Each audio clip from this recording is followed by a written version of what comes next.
Olá, olá, Papo de Tutor número 9, segundo do ano, já, rapidinho. Tema de hoje de trombose, coagulação, necrose e apoptose.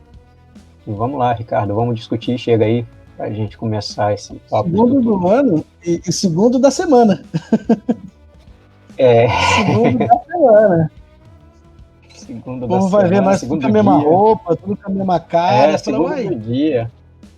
segundo do dia, na hora do almoço. Segundo do dia. O povo não achar que a gente só tem essa roupa. Então essa é a segunda parte do problema. Oi? Não, eu ia falar, isso é um pouco de patologia no nosso módulo, né, de proliferação aí, que a gente fala de inflamação, mas tem um pouquinho agora de patologia. E trazendo de volta, né? Esse problema, ele é um ruim genético que deu um ruim fisiológico. Então, a gente viu no papo de tutor anterior, DNA, RNA, proteína, como é que a mutação pode gerar uma proteína diferente, e essa proteína diferente vai dar um ruim. No caso, é o que a gente vai começar agora. Esse ruim foi uma trombose. Então, como o próprio problema diz, é uma mutação que provoca, no gene que codifica o fator 5 Leiden. Fator 5, chamado fator 5 Leiden por causa da doença.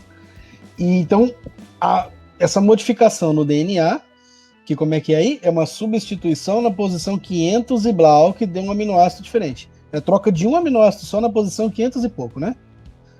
Gerou um fator 5. 507. Oi? 506. 506. Segundo aquele artigo. Que gerou uma proteína fator 5 um pouco diferente. Esse um pouco diferente, a gente já sabe que ela é meio ativa demais, a coagulação ocorre demais e vai dar uma trombose. Então esse é o tema do nosso papo de tutor número 9. Então, começando pela coagulação, pela trombose. Então vai, Felipe, isso aqui você manja mais que eu. Vai você aí que é mais fácil de eu me confundir. Essa aqui, não, essa aí, inclusive, ela tem não sei se eu sei mais que você, não, porque tem, inclusive, a parte de inflamação aí você tem que... Ah, não, essa é a coagulação.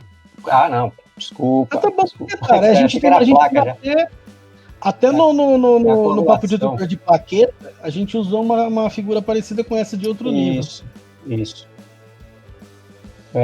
Porque tem uma figura. Hoje eu estava olhando uma figura parecida com essa, só que era a parte da aterosclerose. Aterosclerose, que aí dá uma inflamaçãozinha. Por isso que eu me confundi. Aí eu falei, não, tem uma inflamaçãozinha aí, não. Essa é a parte da coagulação, né? Então, os alunos já devem ter visto que a coagulação ela é importante, né, para você estancar quando você tem uma interrupção da continuidade do vaso, né? E aí você imagina que você tem que fazer esse reparo sem interromper o fluxo, porque se você interrompe o fluxo, você pode causar isquemia do tecido que está na sequência, né? Então ela tem uma série de etapas, né, como a gente consegue ver nessa figura, tá até a sequência das etapas aí. Alguns livros colocam 3 etapas, né? Mas a etapa inicial, né, que a gente tem assim que tem a exposição do colágeno por uma ruptura, por uma lesão, né, a primeira etapa é essa vasoconstrição aí, onde você diminui o fluxo, né, do local, e essa diminuição do fluxo, né, além de diminuir a chance de hemorragia, ela permite que as células, isso vai diminuir o fluxo de sangue, isso permite que as células tenham um maior contato aí com a área lesada. Né, a exposição do colágeno é importante para a ativação dessas plaquetas, né, nessa etapa aí. Até na figura aqui está mostrando, né, o colágeno e aí essa vasoconstrição reflexa aqui. Estou eu aqui apontando com a minha seta. Não adianta muito, não. Não, era na figura A aí. Mas, né, a questão da matriz extracelular e a exposição do colágeno. Essa exposição do colágeno ela é muito importante porque ela inicia todo esse processo, né, de ativação das plaquetas, né, da vasoconstrição, que também depende da liberação de substâncias pelas plaquetas e pelo tecido lesado. Daí você quer falar alguma coisa dessa parte inicial? Não. Então, tipo, seria uma primeira etapa, então, né? Você tem a lesão, você expõe proteínas como colágeno e outras, você tem uma vasoconstrição reflexa até que a plaqueta começa a grudar, né? Tá, aí você começa aqui no 1 da hemostasia primária, seria isso? A primeira adesão das plaquetas, depois altera a forma, libera mais... libera aí as plaquetas elas têm proteínas, né, que reconhecem esse. Uma vez que você tem a lesão, logo depois da vasoconstrição, as plaquetas elas têm receptores aí de membrana que vão reconhecer esse colágeno, né, esse tecido lesionado aí, e elas começam a se ligar a esse tecido aí, esse colágeno, né? E isso cria, eu acho que a primeira ideia que o aluno tem, eu acho que é o primeiro contato que ele tem com a ideia de um feedback positivo nessas plaquetas. Uma vez que elas se ligam, elas começam a liberar substâncias, né? Fator de agregação plaquetária, serotonina, e isso vai iniciar vamos dizer, a plaqueta é ativada pela exposição do colágeno, e essas plaquetas que são ativadas pela exposição do colágeno, elas começam a liberar substâncias que ativam mais plaquetas. Então você tem essa hemostasia primária, né, onde as plaquetas começam a se aproximar e se ligar nessa região aí que foi lesionada. Né? Isso é importante para... Mais plaqueta, mais liberação de grânulo, mais plaqueta. Isso, mais plaqueta, né? Vira uma relação que a gente chama isso de uma retroalimentação positiva, né? A plaqueta ativada ativa mais plaqueta, isso vai se ligando. Né? Então, é importante também o aluno entender, porque você fala assim, poxa, isso é uma reação em cadeia, por que ela não se alastra para além da lesão? Então, lembrando, né, que o endotélio, né, as células endoteliais que recobrem o vaso, elas produzem substâncias que inibem a coagulação, né? Ele produz um monte de fator anticoagulante. Então, a gente fica nesse equilíbrio. Então, você tem ali o endotélio que impede a coagulação, mas quando esse endotélio ele é lesionado, né, ele cria uma solução de continuidade, exposição do colágeno, as plaquetas aderem e inicia agora uma cascata, né, de coagulação, né, pelas substâncias liberadas pelo tecido lesionado, pelo endotélio lesionado e pelas próprias plaquetas, que vai desencadear aqui, né? Todos os processos, que já seria aí a formação aqui, libera fator tecidual, expressão de complexo fosfolipídico, ativação de trombina, cascata de coagulação, polimeração da fibrina e forma por cima aqui a fibrina meio que recobre o tampão plaquetário, né? Segurando outras paradas que possam passar por aqui, no caso neutrófilos, glóbulos vermelhos, forma um tampãozão, né? Um trombo. Fica um trombo aí. Só que a ideia é que isso aí tem que ser controlado e ele tem até um remodelamento, ele, né, cria primeiro um tampão mais frágil e depois ele, né, quando você tem a polimerização da fibrina, ele fica mais estável, né, até o ponto que o tecido sofra o reparo e aí a gente possa eliminar esse coágulo que está aí. A gente vem aqui, liberação de TPA, trombomodulina, e aí começa... Bloqueia, não acontece mais e começa a digerir, né? Fibrinólise. Começa a digerir a fibrina e desmanchar. É isso? Isso.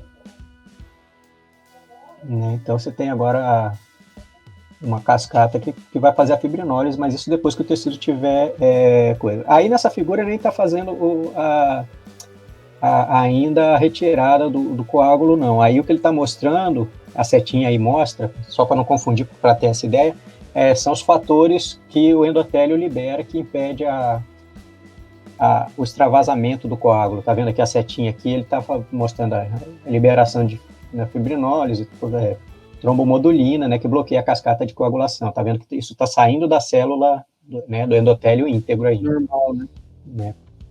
Célula fora da lesão. Esse TPA é tratamento também, né? É o quê? Desculpa. Esse TPA aqui, ele pode ser usado como tratamento também para trombose? Sim, eu acho que sim. Minha irmã fez. Você injeta isso aqui para tentar Com PPA, desmanchar né? Eu acho que o trombo. o É que no trombo, caso de né? AVC, Eu sempre tem acredito que aquele sim, eu acho que negócio. eu li também. Antes da tomografia, você nunca sabe se ele é isquêmico ou se ele é hemorrágico, né? Então, se ele for hemorrágico e você injeta esse troço no paciente, aí dá um ruim brabo, né? É, Então, bem pior. antes da tomografia não dá, mas depois, se vê que é isquêmico, já faz, injeta esse troço para tentar desfazer o coágulo. Desfazer outra. É. E aqui um mapinha do Silverthorne, que eu achei muito mais. Ele não é tão bonito quanto essa figura do Robbins, mas eu achei ele muito legal. Então, que você tem uma parede do vaso sanguíneo danificada, que expõe colágeno e que expõe fator tecidual. O colágeno ativa as plaquetas, plaqueta libera fator plaquetário. Isso já provoca vasoconstrição. Essas plaquetas agregam-se formando um tampão plaquetário frouxo. Esse colágeno com o fator tecidual exposto ativa uma cascata de coagulação, que vai fazer uma rede, vai ter uma retroalimentação positiva, vai ativar o tampão plaquetário, mas vai fazer uma rede de protrombina que se converte em fibrina. Aí, vai ter formação de trombina, que vai ativar a conversão do fibrinogênio em fibrina, formando uma rede de fibrina, que junto com o tampão plaquetário forma um tampão plaquetário reforçado, chamado de coágulo. Então, esse primeiro tampão da plaqueta, só plaqueta frouxa, ele faz uma hemostasia temporária. A hemostasia boa, mais eficiente, digamos assim, ela vem do tampão frouxo amarrado com as fibras de fibrina da coagulação sanguínea, formando um coágulo. Ajeitou? Ajeitou. Depois, você tem crescimento tecidual e um crescimento celular no reparo tecidual. Com tudo consertado, a rede de fibrina lentamente é dissolvida por plasmina, o coágulo é dissolvido e voltamos tudo ao normal. Que tal? Isso, Eu acho que isso é a mesma coisa que a outra, só que é mais didático, né? É, do eu acho que assim, de sangue, Silverthorne. Isso, é legal ver essa sequência, né? Ler o texto, ver essa sequência e depois olhar a figura e tentar reconhecer essas etapas na figura. Botar um do lado do outro. E aí ele faz também essa distinção da via intrínseca e extrínseca, né? Que tem da cascata de coagulação. Duas formas de chegar aqui, que seria... São duas, elas chegam no mesmo ponto ali, que é na ativação da trombina aí. Então essa é a do Robbins, mas eu gostei muito mais dessa do Silverthorne. Então via intrínseca. O Silverthorne tem uma outra. O Silverthorne também tem uma outra. Essa aí mesmo. Né? Mas se você quiser mostra a do Robbins primeiro, que tá na sequência.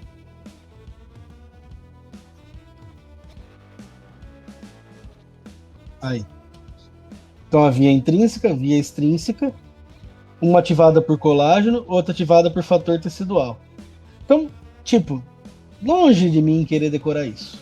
Então é uma cascata de coagulação. Então, você entendeu o conceito de cascata? Já foi. É isso aí. É uma proteína. É uma via que é ativada ou por colágeno, pela exposição do colágeno, ou pelo fator tecidual. E aí uma proteína ativa outra proteína, que ativa outra proteína, que ativa outra proteína, que ativa outra proteína, que ativa outra proteína. Então você vai ativando vários fatores. O 12 vira o 12A, e aí o 12A faz a conversão do 11 para o 11A, e uma vai virando a outra, vai virando a outra, vai virando a outra. O negócio é ativar o 10. E aqui é muito mais fácil de ver. Você ter duas formas diferentes para converter o 10 em 10 ativo, que é o 10A que chama na outra figura. Esse 10 ativa a transformação de protrombina em trombina. Essa trombina ativa a transformação de fibrinogênio em fibrina. E aí o fator 13 ativa a transformação de fibrina em rede de fibrina. É que essa daqui não mostra o fator 5. Essa aqui mostra. Ele tá ali, ele tá...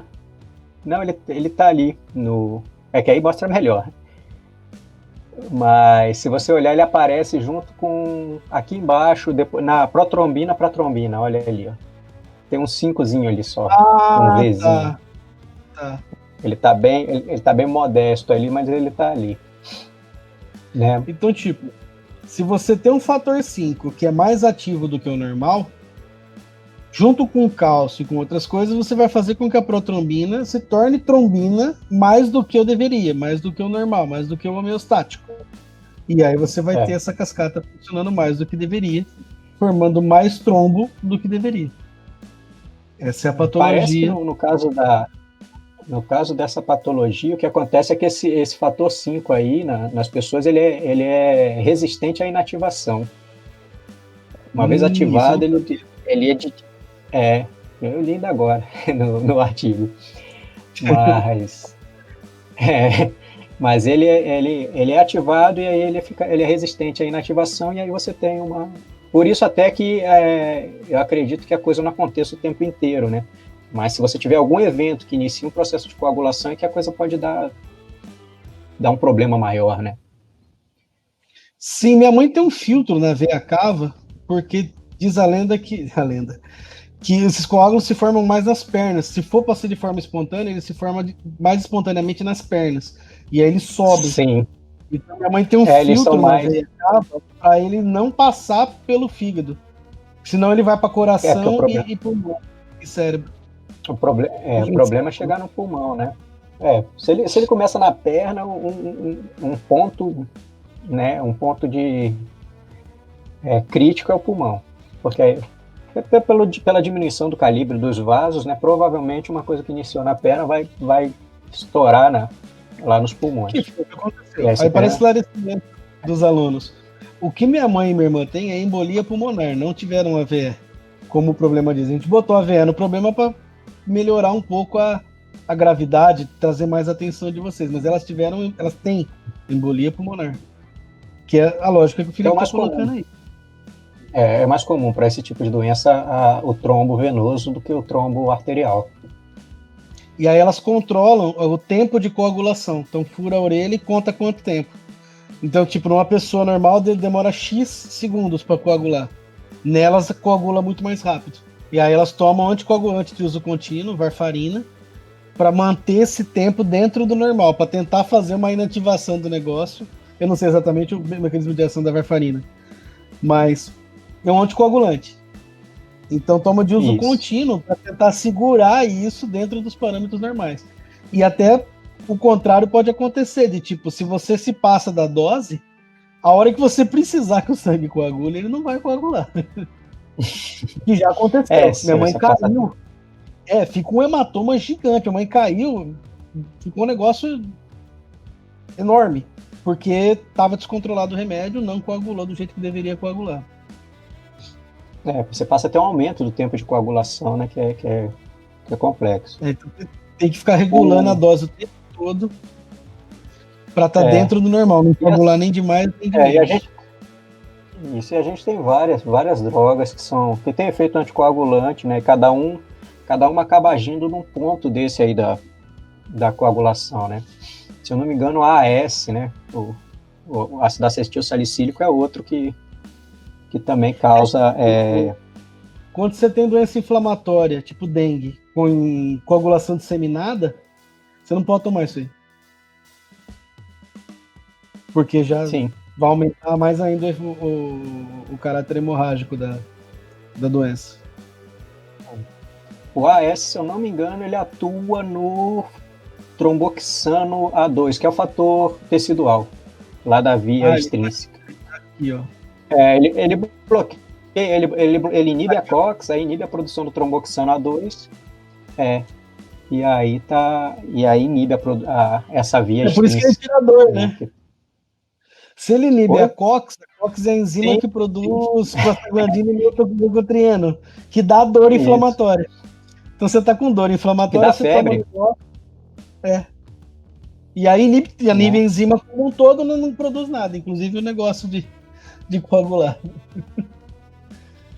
Então é por isso. A varfarina eu tinha visto, eu acho que ela inibe a vitamina K, que é um cofator para a síntese de um monte desses fatores. Ah. Então ela Que na urgência, por exemplo, quando minha irmã começou a passar mal de falta de ar, de tudo, na urgência deram heparina, que é um anticoagulante que se usa na doença aguda, para tentar. É quase um TPA aqui, um TPA. Iam fazer TPA nela, mas não precisou. E aí, para uso contínuo, se usa varfarina. Aí eu não sei o mecanismo de ação, não é comigo. Não, eu acho que é esse. Ele inibe a síntese desses fatores de coagulação dependente da vitamina K. Aí eu até na aula eu pergunto para os alunos da nutrição de onde a gente consegue vitamina K. Até para brincar, toda vez que eles acharem uma vitamina em algum problema, eles têm que ver de onde, o que a gente come para conseguir essa vitamina. Não, se eu te falar que me veio banana na cabeça, porque K é potássio. Couve, carne também tem. Eu não lembro direito, não. Tem que dar hoje à tarde eu dou uma estudada também de novo. Disso que eu tenho que perguntar, eu tenho que saber também a resposta. Mas como eu sempre. Não, é porque toda vez que aparece uma vitamina, aí ele já sabe. Depois do primeiro problema, ele já sabe. Aí ele já começa a estudar antes. Mas olha, toda vez que aparecer uma vitamina aí, o pessoal da nutrição é obrigação de saber de onde vem. Ué. Eles dão risada, mas não é? Mas aí é isso. A varfarina, se eu não me engano, deixa eu só checar, mas eu acho que ela também é usada, aquele veneno, tem um veneno de rato que é a varfarina. Rapaz, não é o chumbinho. Não, é o acho que é episódio do House. Né? Tem um episódio do House que ele usa a varfarina para matar o rato da casa da ex-mulher dele. Ele pega na farmácia do hospital e tenta matar o rato da mulher da casa da ex-mulher dele com varfarina. É isso mesmo. Varfarina tem um veneno de rato aí que a base dele é varfarina, né? E o animal morre de hemorragia interna. Cacete. Mas aí é claro, questão de dosagem. É questão de dosagem. Claro. Eu falo chumbinho, mas chumbinho não é arsênico. Chumbinho, não. Né? O chumbinho é anticolinesterase. É anticolinesterase, que ele bloqueia a acetilcolinesterase. Como é bom ter um veterinário entre nós. É uma coisa do outro mundo. Mas isso é farmacologia. Os farmacologistas dominam essa área. Também isso aí eu já pergunto para os meus alunos da farmácia. Falo, se tiver medicamento, o mecanismo de ação é com você. Aí eu vou distribuindo as funções assim. E vira um tutorial. Isso aí cada um puxa metodologia ativa do seu lado. No auge do brilho. Já tem uma aluna aí que ela vai ter que trazer a varfarina pro problema, né? Pro fechamento. Vamos lá. Então, é uma outra figura mostrando o coágulo mesmo, né? Com a rede de fibrina e um monte de hemácia. E aí o mapinha do sequência de eventos, né? De novo, fibrinogênio, a trombina faz virar polímero de fibrina, vira um coágulo. Depois tem que dissolver o plasminogênio, TPA, TPA, ativa a plasmina, dissolve os fragmentos, a rede de fibrina em fragmentos de fibrina. Isso. Esse é do Silverthorne. Isso quando a célula, né? Uma vez que o endotélio está reconstruído, ele vai, né, iniciar esse processo aí da fibrinólise. Essa figurinha é bonita. E aí, os fatores que chegam numa trombose, né? Então, um fluxo sanguíneo normal, uma lesão endotelial e, no nosso caso, por uma questão genética, hipercoagulabilidade. Isso, coagulabilidade. De Virchow. Isso, no livro eles acham como essa tríade de Virchow aí. Né, teve até na abertura muitos alunos que falaram. Teve um aluno que falou que teve caso de gente que ele conhece que teve trombose, foi no pós-cirúrgico, né? Então, o pós-cirúrgico está associado à lesão endotelial também, e também a hipercoagulabilidade por conta da ativação, né, de cascata de coagulação. Então, você tem um aumento da coagulabilidade. Né? Isso aí. E aí a gente vai pro Robbins. Oi. Não, pode ir. ver. Eu acho que ainda é sobre isso. Não, iria pro volta Hobbes então já. naquele lá. Não, só volta naquele então. Esse ou outro? Aquela figura. Esse aí. Né? Então, assim, só para lembrar que essa questão de fluxo sanguíneo anormal, é que o aluno atentar que tanto um fluxo aumentado como um fluxo diminuído, eles predispõem à formação desses trombos, né? O trombo está associado a aumento de coagulação nos vasos, né? Então, toda vez que você tem um aumento do fluxo sanguíneo, por exemplo, no problema a gente encontra isso no caso de hipertensão, né? Então, você tem um pico de pressão, a hipertensão, isso causa lesão endotelial.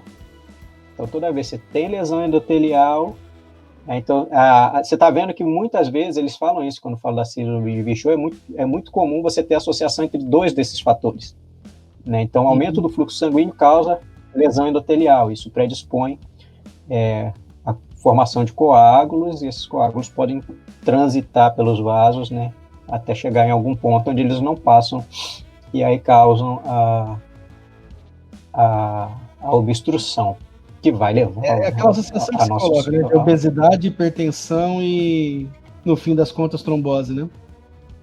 Sim.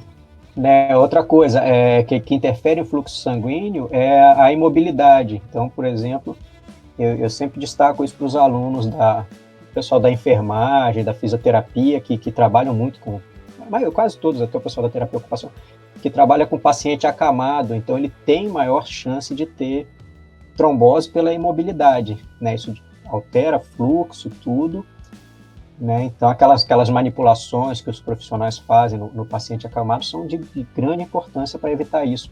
A paciente de pós-cirúrgico, por exemplo, que fica muito tempo deitado, né? Então tudo isso tem que ser, com certeza eles vão ver isso mais na frente no curso deles, na prática profissional, mas já fica essa relação, né, da compreensão desses fatores todos, dessa tríade, e como é que isso aí pode ser associado à prática profissional deles, né, de olharem isso. Até voo de avião, se você aqueles voos intercontinentais, que você fica muito tempo sentado, o pessoal manda você levantar e dar uma andada, porque você pode formar trombo, né, por conta da alteração do fluxo sanguíneo. Né, então, motorista, por exemplo, né? Gente que dirige o dia inteiro, fica sentado o dia inteiro. Tem até aquelas paradas de escritório para você mexer, deixar numa placa, né? Numa posição, né? Tem toda uma... Então você pega esses fatores que são assim laborais, por exemplo, e você bota isso numa pessoa que tem uma síndrome de hipercoagulabilidade, né? O risco vai lá em cima. Né? Anticoncepcional também, tabagismo, tudo isso. Tabagismo causa lesão tecidual por conta da ação das substâncias químicas do cigarro. Né? Então tem um monte de fatores, vocês vão, quando o aluno estudar, ele vai ver um monte lá, mas é até legal ele pegar o fator quando está descrito lá e tentar encaixar em algumas desses pontos da tríade. Né? Vale a pena esse exercício. Pode ir? É isso. Pode ir. Agora, né, vai para degeneração, né? Para lesões reversíveis e irreversíveis. E aí eu acho que a parte mais fácil, porque eu achei o Hobbes, não sei se você compartilha da minha opinião, se é mais Hobbes ou é mais Bogliolo para esses assuntos. Eu gosto mais do Bogliolo. Mas eu acho que é porque eu tenho o Bogliolo no papel, então eu prefiro ler no papel. O papel é sempre melhor, né? Então eu acho que tem esse fator. Eu sou mais Hobbes por causa... Tipo, é engraçado puxar a sardinha aqui, mas livro da Elsevier, na minha experiência, porque o livro de Imuno, o Abbas, ele é da Elsevier, e o Abbas também... Aliás, o Abbas é coautor do Hobbes. É um bichão. Esse é o novo, o meu é velho. É cinza. Não, ele tá bonito. O Bogliolo tá bonito, as figuras tão bonitas, mas é um peso, não dá para levar na mochila, não. Tecnologia, filho. A gente tem PDF e tudo mais. Mas o Hobbes, eu acho que a característica deve ser o editor-chefe da Elsevier, que tem esse negócio. Porque todos os livros da Elsevier, a maioria são assim. E o Abbas de Imuno é muito assim. Se bem que o Abbas é coautor do Hobbes nesse livro de pato. Mas é esses mapas.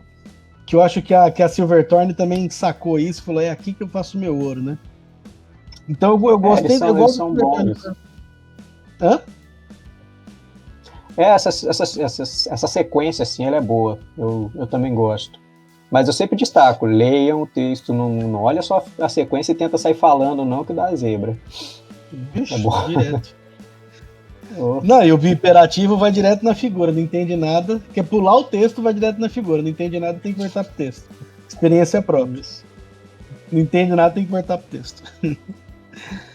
Então ele coloca aqui o geral do negócio. Uma célula normal vai sofrer um estresse, uns estímulos nocivos. Ela pode sofrer uma adaptação ou ser lesada diretamente. Mas ela pode tentar uma adaptação, ter uma incapacidade de se adaptar e sofrer uma lesão. E aí é que tá. Essa lesão é leve, transitória, consegue ser reversível, a célula volta ao normal. Agora, se é intensa, progressiva ou muito aguda, no caso de uma isquemia grande, é uma lesão irreversível, que vai evoluir a morte. Não precisa evoluir a morte, né? Uma lesão irreversível numa célula é morte. E aí, os dois tipos de morte celular, necrose ou apoptose. Então, esse é o fluxo da ideia do que aconteceu nessa isquemia que o problema traz, né? Cadê? E aí uma tabela, que longe de mim querer ficar lendo tabela para vocês, mas por favor, pausem o vídeo, dê uma olhada, que é uma tabela que mostra a natureza de alguns estímulos nocivos e qual que é a resposta celular para isso, ou então qual os ruins que dá, né? Quais são as lesões, o que pode acontecer. até para ele entender esse conceito da adaptação também, né? Que a gente trabalha com a adaptação o tempo inteiro, quando faz atividade física. Né? Então, e uma linha do tempo, né?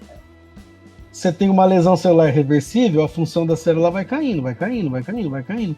Se o estímulo continuar lá, o estímulo estressante, se no caso de uma isquemia, por exemplo, se não for resolvido o oxigênio continuar faltando por muito tempo, a lesão, a função celular cai, até que você ultrapassa uma barreira em que a lesão reversível vira irreversível.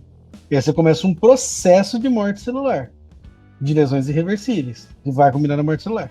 Então, alterações bioquímicas e a morte, depois alterações ultraestruturais, e aí elas vão ficando tão grandes que você consegue ver no microscópio óptico, e até que você consegue ver sem microscópio o que aconteceu no tecido. E aí é o fim da linha mesmo, para aquele tecido, para aquela região daquele tecido, né? Então, é muito uma questão de tempo, de por quanto tempo o estímulo estressante perdura, né? De uma queda da função celular até todas as alterações que culminam numa necrose enorme num tecido. Beleza, Felipe? Beleza. Uai, que às vezes eu falo rápido demais, a fome vai falando. Não, Há um cheiro de comida aqui, velho. Já medi lá, vai bombada. aqui também. Não, mas é isso. Acho que é aquela primeira figura mesmo, ela já é bem tranquila. E aí tem. E assim, o aluno o aluno no fechamento é interessante também essa diferenciação da necrose para a apoptose, né? As estruturas das células mostrando que um é um processo fisiológico, né? A gente tem célula morrendo o tempo inteiro no nosso corpo, né? Então, essa diferenciação da necrose e apoptose que é feita por eles, ela é importante. Tá aí, essa figura aí, pronto. Essa figurinha aí, ela mostra bem, né? Tanto é que a apoptose, daí eu vou puxar para o meu lado. Tá vendo que tem um fagócito aqui, fagocitando a célula que entrou em apoptose, numa das vesículas, né? Dos corpos apoptóticos. A apoptose é um processo fisiológico limpo, né? Você não expõe o que está dentro da célula. A célula se fragmenta, é fagocitada e acabou. A necrose, você tem lesão da célula, você tem lesão de membrana, você derrama para fora conteúdo intracelular. E aí atrai, né? Isso o prófilo tem uma resposta inflamatória, né? As células da imunidade inata veem isso como um sinal de perigo. Então você tem ativação de processo inflamatório e resposta imunológica com necrose. Então, um é patológico e o outro é fisiológico. Essa é a vibe, né? E aqui olha, só eu fico imaginando assim. Pode falar. Não, fala. Não, eu olho essa figura aí, essa aí, é interessante como é que o nosso organismo ele consegue enxergar de forma diferente, dois processos que são de morte celular, né? No caso da apoptose e da necrose, como que ele vai monitorar, ele leva mais célula, ele vai lá, ele tem uma resposta inflamatória até acentuada, né, quando você tem uma necrose, né, e na apoptose já é uma coisa, como você falou, bem limpo, não tem conteúdo celular tal, mas a célula ela é fagocitada, né? Então essa forma que o nosso organismo monitora e esses dois processos aí é muito interessante. E aqui só uma figurinha do Robbins com o que pode, quais são os ruins que dá, né? Quais são os estímulos estressantes, né? Principais estímulos de lesão celular seria, e seus efeitos bioquímicos. Então aqui o que a gente está tratando, né? Falta de ATP. Então isquemia é falta de oxigênio. Então o trombo interrompeu o fluxo sanguíneo. Não passa mais sangue? Não passa mais oxigênio. Falta oxigênio, a célula começa a degenerar. Por falta de quê? De ATP, de energia. Oxigênio é para produção de energia. Então, isso provoca quase todo o resto. Então, uma falta de ATP provoca efeitos múltiplos em cascata, que seria lesão mitocondrial, que é ela que produz ATP, extravasamento de proteínas pró-apoptóticas, aí as bombas que regulam os íons para dentro e para fora da célula param de funcionar, começa a entrar coisa, entre elas o cálcio, e sódio também acontece muito. Então, você aumenta a permeabilidade mitocondrial, ativação de muitas enzimas celulares, entra na célula coisa que não deve entrar.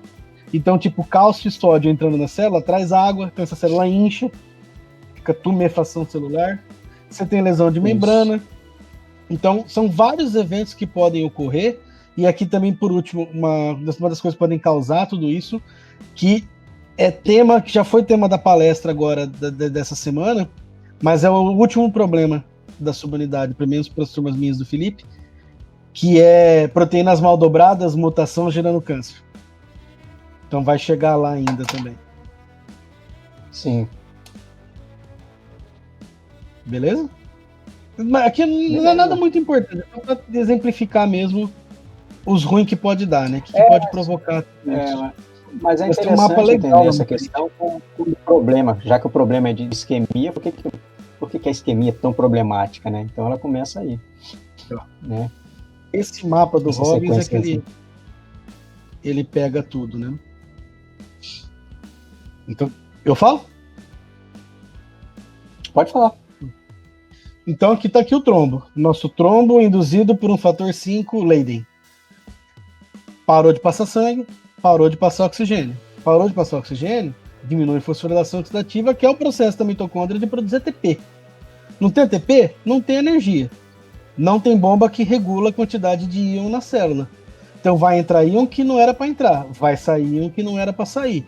Você desregula a quantidade de sais e íons dentro da célula. Então vai entrar muita água na célula.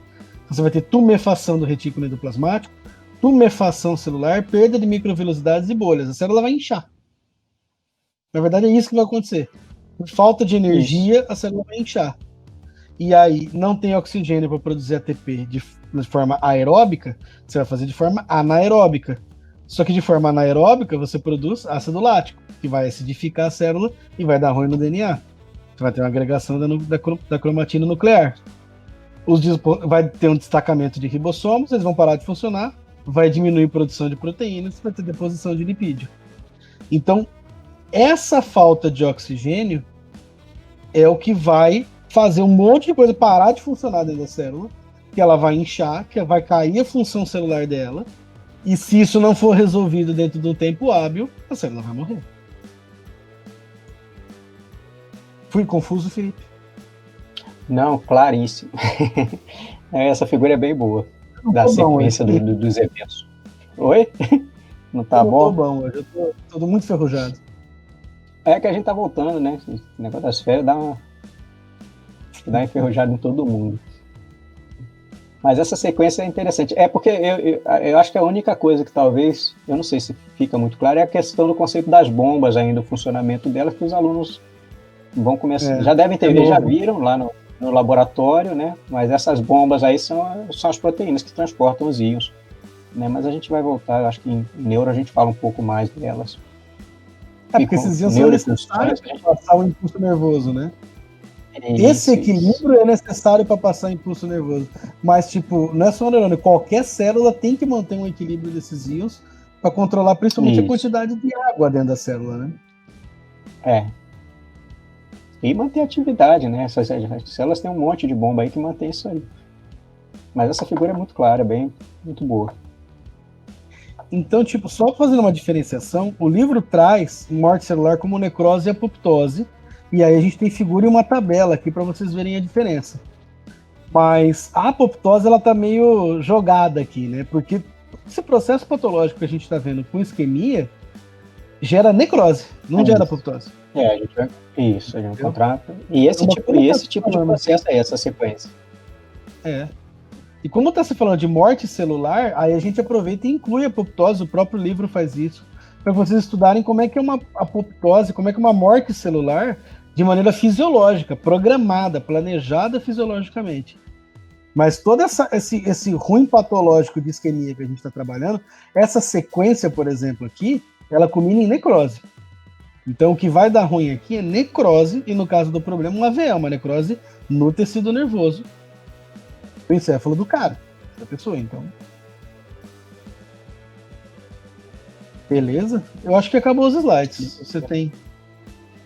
Não, eu esqueci. Acho que é isso mesmo. Não esqueceu nada, então... não. Ou você acha que você... Não, então, eu não sei, como eu disse, eu não tô num dia muito bom, eu tô meio atrapalhado hoje. Então, gente, essa figura que eu acho que resume a ideia toda, né? Então, o que a gente tentou essa semana foi isso, fazer 2 episódios separados do Papo de Tutor, um mostrando o ruim genético que provocou tudo isso e depois as consequências disso. Então, 2 episódios separados, um mais genético de biologia molecular e esse agora mais patológico com outros livros, mostrando o que acontece no caso dessa mutação de você ter um trombo, uma isquemia, né? Beleza? Beleza.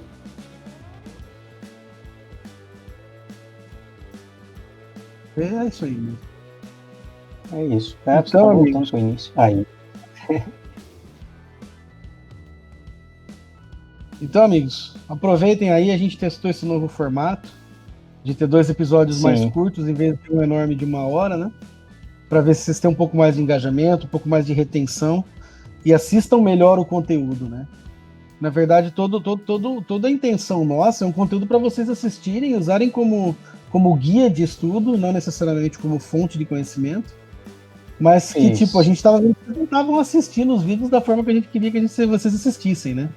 Então a gente está tentando melhorar o formato e sugestões sempre são aceitas nos comentários. Da gente melhorar o formato. Né? O WhatsApp, o Google Classroom, de uma forma que seja cada vez mais útil para vocês. Então, se vocês, por favor, dê o feedback para a gente, que a ideia é que seja útil. Então, se não está sendo tão útil quanto a gente queria, eu me sinto frustrado e fracassado. Então eu quero melhorar, a gente quer sempre melhorar o formato para que seja cada vez mais útil para vocês. Beleza? Vamos almoçar?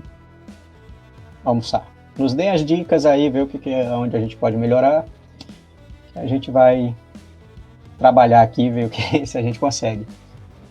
No mais é isso. Agora é almoçar mesmo, que a fome apertou. Nossa, demais. Então, gente. Tchau.